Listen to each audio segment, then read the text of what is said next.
सावित्री सत्यवान यांच्या निष्ठेची आणि बुद्धीची गाथा. सावित्रीने मृत्यूलाही हरवलं. ही गोष्ट मुख्यतः वटसावित्री व्रताशी संबंधित आहे, पण करवा चौथ प्रमाणेच यातही पत्नी आपल्या पतीच्या दीर्घायुष्यासाठी प्रार्थना करते. त्यामुळे अनेक ठिकाणी ही गोष्ट करवा चौथच्या प्रसंगीही सांगितली जाते.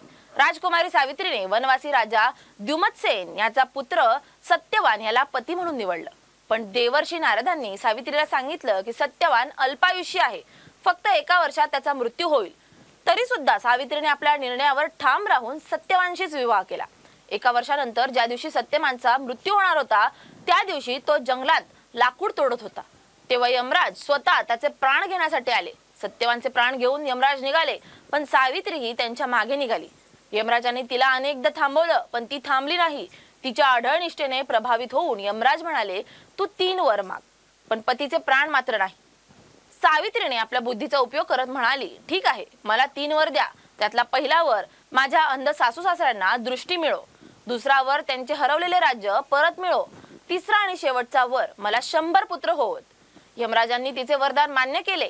तेव्हा सावित्रीने नम्रपणे विचारलं, पतीशिवाय मी पुत्रवती कशी होणार? सावित्रीच्या चातुर्याने आणि पतिव्रतेने यमराज थक्क झाले. त्यांनी सत्यवानाचे प्राण परत दिले आणि त्यांना दीर्घायुष्याचं वरदान देखील दिलं. ही कथा दाखवते की निष्ठा, श्रद्धा आणि बुद्धी त्यांच्या संगमाने एक स्त्री मृत्यू सुद्धा जिंकू शकते आणि आपलं सौभाग्य पुन्हा प्राप्त करू शकते. करवा मातेच्या पतिव्रतेची दिव्य गाथा. करवा मातेनं यमराजालाही झुकवलं. करवा चौथच्या सर्वात प्राचीन आणि प्रसिद्ध गोष्टींपैकी ही एक गोष्ट म्हणजे करवा मातेची.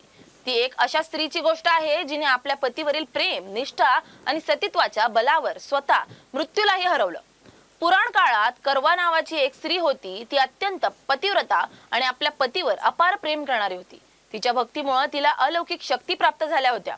एके दिवशी तिचा पती नदीत स्नान करत असताना अचानक एका मगरने त्याचा पाय पकडला. तो प्राण वाचवण्याचा प्रयत्न करत होता, पण मगराचा चावा सुटत नव्हता. हे दृश्य पाहून करवा धावत गेली आणि आपल्या पतिव्रतेच्या सामर्थ्याने तिने त्या मगराला कच्च्या दोऱ्याने बांधलं. मग ती थेट यमराजांच्या दरबारात पोहोचली आणि म्हणाली, या मगरने माझ्या पतीवर अन्याय केलाय, त्याला यमलोकात पाठवा. यमराज म्हणाले, त्याचा आयुष्यकाळ अजून संपलेला नाही.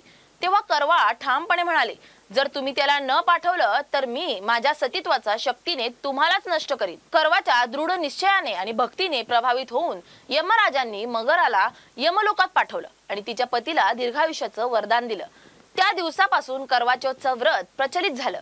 असं मानलं जातं की करवा माता त्या सर्व स्त्रियांना आशीर्वाद देतात ज्या आपल्या पतीच्या दीर्घायुष्यासाठी श्रद्धेने हे व्रत पाळतात. राणी वीरावती. करवा चौथची प्रेमकथा. व्रत तुटलं, भक्तीने नवऱ्याला पुनर्जन्म दिला.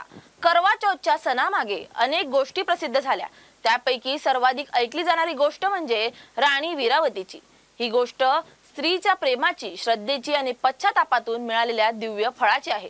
वीरावती ही एक 7 भावांची लाडकी एकुलती एक बहीण होती. लग्नानंतर तिने पहिल्यांदाच करवा चौथचं व्रत माहेरी ठेवलं. सूर्योदयापासून तिने निर्जला उपवास केला होता.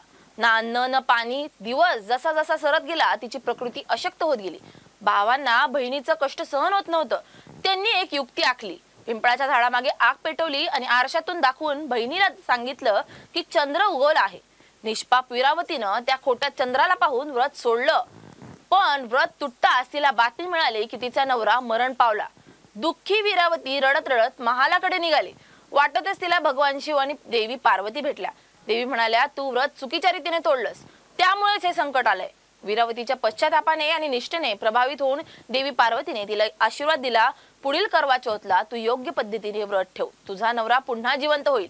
वीरावतीने देवीच्या सांगण्याप्रमाणे पुढच्या वर्षी संपूर्ण श्रद्धेने व्रत पाळलं. तिच्या खऱ्या भक्तीच्या प्रभावाने तिचा नवरा पुन्हा जिवंत झाला आणि तिला अखंड सौभाग्य लाभलं.